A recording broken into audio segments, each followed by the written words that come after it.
Hello, everybody. I hope you're doing great today.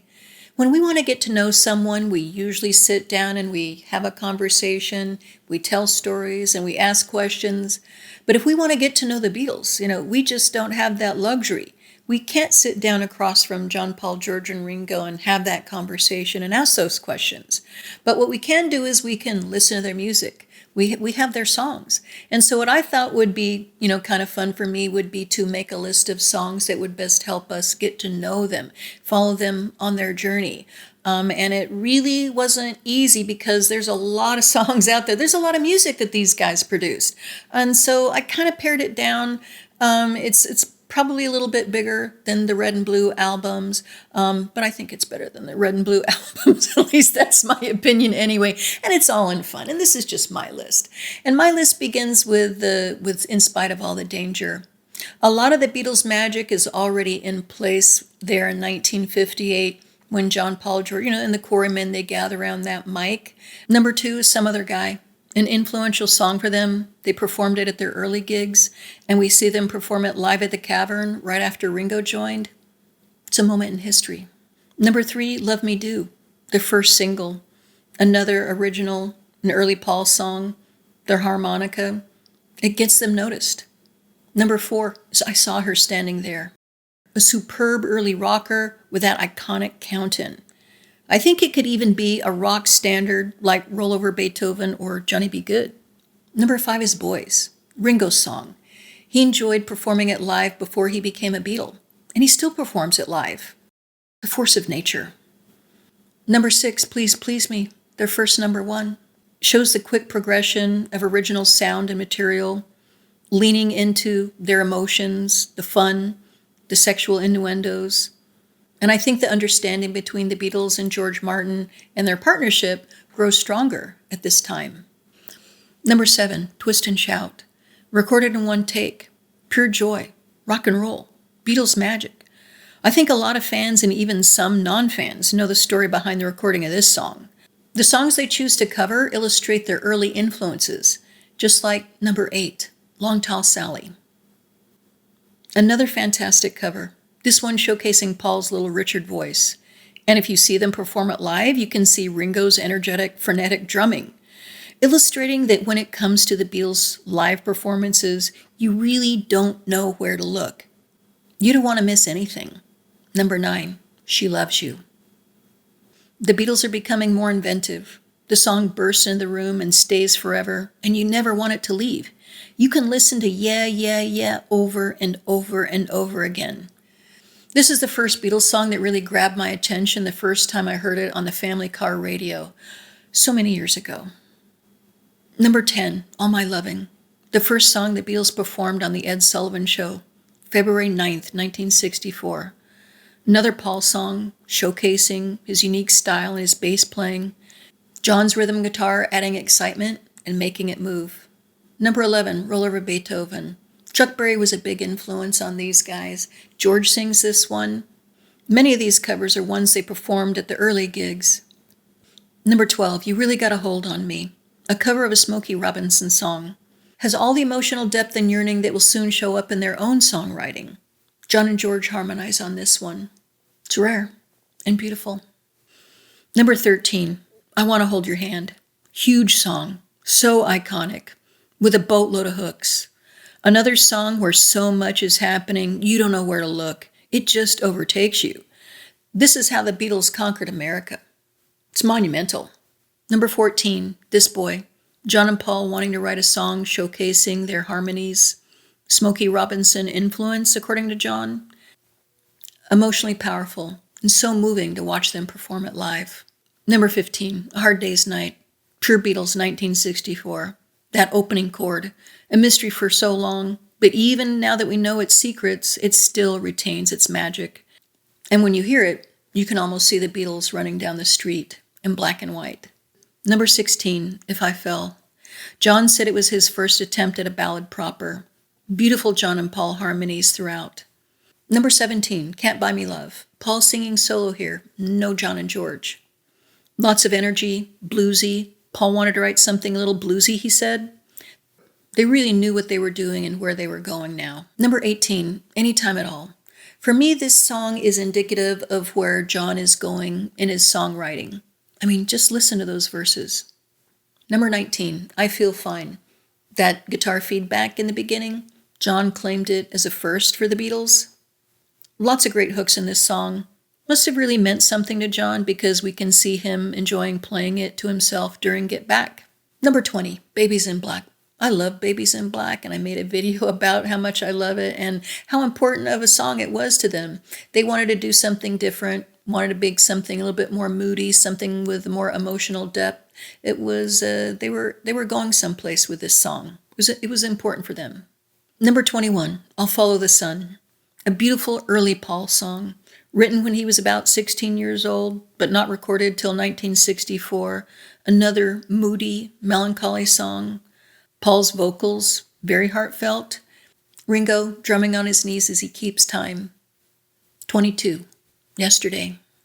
Huge song, part of our culture. I think most people know the story of how it came to Paul in a dream. It's all Paul. It's timeless. It's a game changer. And I'm not surprised if Paul was a bit intimidated by its success at the time, by doing it pretty much on his own. The introduction of strings into Beatles music. 23, Ticket to Ride. John referred to Ticket to Ride as a heavy song. Ringo's drumming, the lyrics, it was different. First song of theirs where Paul plays lead guitar. I think it's in this area where the Beatles begin to write to please themselves rather than just the fans. To me, it feels like they're slowing down a bit, trying to catch their breath, trying to write something with a little more emotional depth, like number 24, Help. John said that this song, along with Strawberry Fields Forever, was one of his most honest songs during the Beatles era. John tells us who he is, what's going on, but it's easy to overlook the truth in the lyrics because it is so wonderful. Plus, it's the title song of the latest movie, Help, and maybe because of that, we don't take it so seriously. It's like a masterpiece hiding in plain sight. Number 25, You've Got to Hide Your Love Away. We're up close and personal with John here. He may have meant help, but this is John letting us in. I think this is when George Martin begins to understand the power of John's vocals, his emotional delivery. Number 26, I Need You. A beautiful George song that's better than what was recorded. I don't think they did the song justice. I'm sorry. Number 27, I've Just Seen a Face. Full disclosure, one of my favorite Beatles songs. It's a Fab Paul song. It's a real pleasure. It showcases their versatility and ability to soak up influences and make it their own. I mean, it's a timeless song. Sometimes I think songs like this take years to be appreciated. I mean, I think that any artist could perform this song, and it would sound fantastic. Number 28, Norwegian Wood. John telling us a story, weaving a smoky tale with lots of layers, meant to keep his wife guessing, and it keeps us guessing too, for years and years. It's poetry. First time they use a sitar. George Harrison talks about EMI having a lot of instruments available to them, making it easy to come up with new sounds. Ringo said they would have used an elephant on the record if it sounded good. Number 29, Nowhere Man. John learning to let go, just let things happen, to trust his inspiration and his feelings to tell a story. I remember this feeling like a very different song the first time I heard it, like the harmonies were different and the guitars were different. Number 30, In My Life. Same thing within my life. John talks about struggling to be clever, but learning that letting go is the whole game. Paul helps with Nowhere Man and In My Life. George Martin really feeling this song and delivering with that sped up piano. They continue to grow and evolve, going to that next level together. Number 31, Rain.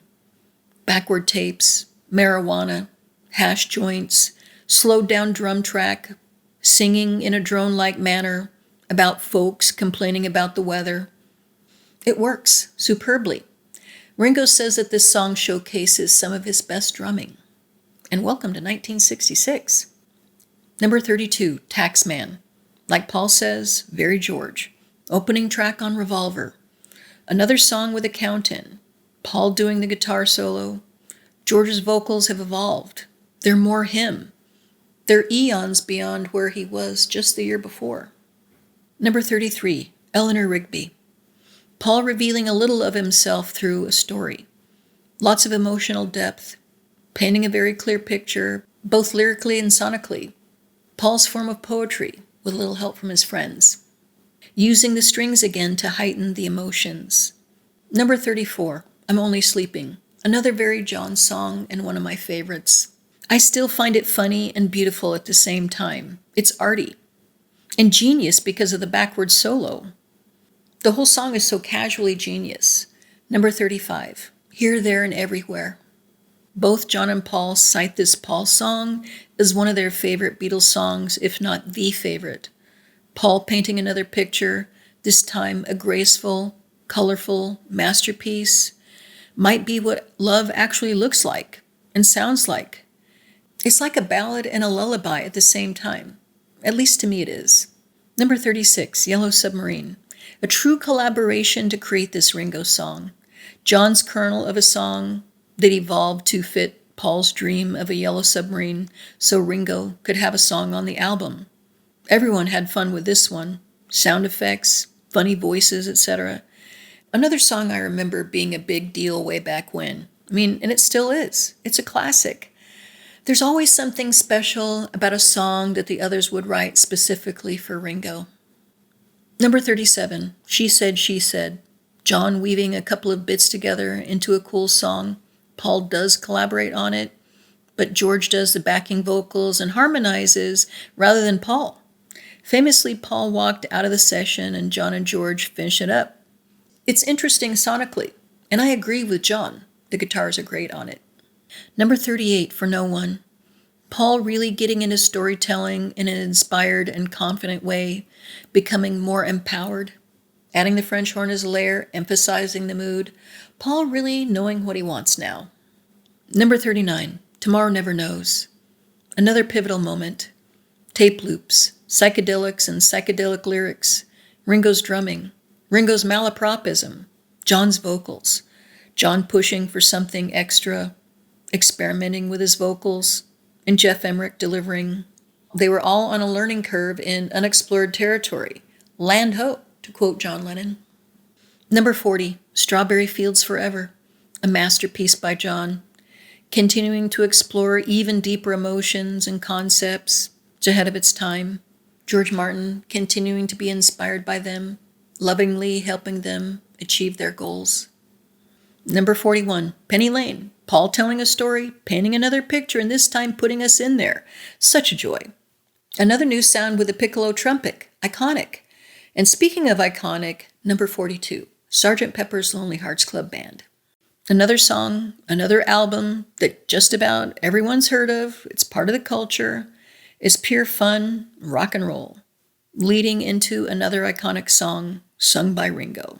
Number 43, With a Little Help from My Friends. It's a clever song, co-written by John and Paul for Ringo. A song Ringo still sings, a phrase that's purely feel-good, just like Ringo. Number 44, Lucy in the Sky with Diamonds. This song was written at a time when people were beginning to take a closer look at the Beatles songs, looking at the meaning, trying to dissect the lyrics, and this song was no exception. Even today, people are asking questions, even though both John and Paul have distinctly said where the inspiration for this song comes from.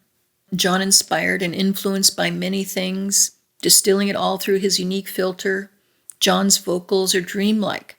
John is like that Pied Piper, inviting us into his dreams, into his world with his voice. Number 45, She's Leaving Home. Paul telling another emotional story about folks in trouble, involving us deeply in that story, perhaps delving into his own psyche through those stories. Gorgeous backing vocals. And another something new, a harp. Number 46, Within You, Without You.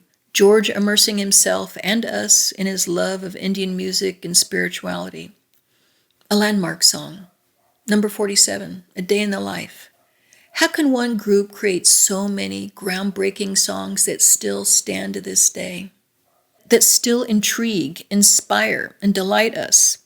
A Day in the Life is an experience. One of those songs where John has most of it, the original idea, Paul has the middle bit, they magically blend perfectly. It's pretty trippy, to use a phrase from the time. They turn us on, and then they leave us hanging with that final chord. It was banned by the BBC. A lot of their songs from this time were banned by the BBC. Number 48, It's All Too Much. George's beautiful psychedelic song. It's like an anthem to the era. I've heard George's voice described as flat, but having a sing-song quality. And I agree. It does have a sing-song quality to it, and I think it does because there's a laugh right here, just waiting to come out. Number 49, All You Need Is Love. A landmark song for the world, for the Beatles. John Lennon called out prior to the broadcast, "I'm ready to sing to the world, George, if you can just give me the backing." Number 50, I'm the Walrus. Almost like John doing a trippy version of Penny Lane, illustrating an unlikely world filled with a kaleidoscope of characters that isn't supposed to make sense. It's just supposed to feel like something and sound like something, maybe make you think in circles, or not at all. Along with A Day in the Life, this is the Beatles beginning to make the studio their playground. And it's another masterpiece. Number 51, Hey Bulldog. Evidently one of the last collaborative efforts in the studio before things begin to disintegrate within the group. Full of fun, it's a great R&B feel, and it doesn't really mean anything according to John. And that's fine. Number 52, Back in the USSR, the opening track to the White Album. This is where the Beatles were. Ringo's taking a break from the band, but they're still going forward without him. Songs like a roller coaster ride, up and down, twists and turns, lots of fun because you're not going to crash. It's another one of those songs where there's so many great things going on all at once that you really don't know where to look and you just don't want to miss a thing. Number 53, Obla Di Obla Da. Delightful Paul song, showcasing where they were at that time, the individual personalities emerging, lots of great shouting and ad-libs left in this song. Number 54, While My Guitar Gently Weeps. Speaking of emerging personalities, this is a breakthrough song for George. Back in the USSR may have been a roller coaster ride, but Gently Weeps is like a bird in flight. Number 55, Happiness is a Warm Gun. It's so creative with so many moving parts. It charms its way into the room and then proceeds to tell all kinds of wild, irresistible stories, and then it slinks out of the room, closes the door behind it, and you're left wondering, what in the heck was that? Number 56, Blackbird. The song is like a time capsule. Paul and his acoustic, the finger-picking style, singing a song reflecting the rising sentiments of the time. It's a beautiful mood piece. Number 57, Why Don't We Do It in the Road? This is Paul in an entirely different mood. Just Paul and Ringo on this track. Number 58, Julia. Just John, very comfortable, expressing himself so eloquently in this melancholy, wistful, dreamlike song. Number 59, Your Blues. Another side of John. Powerful, emotional, raw. The others enjoyed recording this one. It was like getting back to being a band again. Ringo referred to it as grunge blues. Number 60, Helter Skelter. Paul wanted to make something loud. Ringo had something to say about this one too. He said that this was them shaking out the jam. It really does sound dirty and raw and big and shaking. Number 61, Revolution. This is John responding to the mood of the times as well. Speaking his mind, finding a new voice. There's so much conflict in the world at the time, within the Beatles, and within John himself. Number 62, Hey Jude. Some days this is my favorite Beatles song. Another masterpiece from Paul. It does feel like Paul having a conversation with someone. A nice, easy, reassuring conversation by a fire. We can still feel reassured to this day when we hear it. It's magic. And speaking of magic, number 63, Two of Us. We saw the Beatles collaborating on this song, working to bring out its heart, its warmth, and once it gets there, they love playing it, the rhythms and the guitars. Number 64, Across the Universe. I agree with John that this is pure poetry. When I hear songs like this and like Hey Jude, I wonder, how can they keep getting better? It's like they're in direct communication with their inspiration, like it's right there on their shoulder. Number 65, Let It Be. Perfect example of Paul being in direct communication with his inspiration. Another reassuring, uplifting song that George takes to rock anthem status with his guitar. This one still makes me cry. Number 66, One After 909. Pure Joy, an early rocker of John's, performed on the rooftop of Apple with Billy Preston on keyboards. For me, it was one of the more iconic moments of that rooftop concert. Number 67, Get Back. Paul making up some words that loosely tell a story, more about the feel, the rhythm, the ride. Ringo's drumming stands out, as does John's guitar solo. They all like this one, and I love this one. Number 68, Don't Let Me Down. John's plea to Yoko, raw, smoky, sensual, straightforward, compelling. It's very John. It's a very different sound for the Beatles. And now we come to the Abbey Road album. And just like my list of Beatles songs for a rainy day, I think I'm going to go ahead and include all the songs on Abbey Road on this list because I think they're all essential. The whole album is like a time capsule. They'd been through so much. They'd evolved so much. They were together. Then they fractured. And then they mended, though still a bit fractured. Now they're trying again as a unit, as the Beatles. They've changed. They're more individual. The strength of the individual is vying with the strength of the group. There's a subdued tension all throughout. And with this album and these songs, I think both of those strengths are present. I think the first half of the album, including Here Comes the Sun, represents their strengths as individuals. The second side of the album, their strength as a group. The first half being Come Together, Something, Maxwell Silverhammer, Oh Darling, Octopus's Garden, I Want You, She's So Heavy, and Here Comes the Sun. The second half, them represented as a group, Because, You Never Give Me Your Money, Sun King, Mean Mr. Mustard, Polythene Pam, She Came In Through the Bathroom Window, Golden Slumbers, Carry That Weight, The End, Her Majesty. But I don't want to end my list there. I think that there's one last song to, put a cherry on top here. And I think that song is You Know My Name, Look Up the Number. This song was actually recorded in 1967. It's like a Beatles cocktail party. And it doesn't have to mean anything. It doesn't have to go anywhere.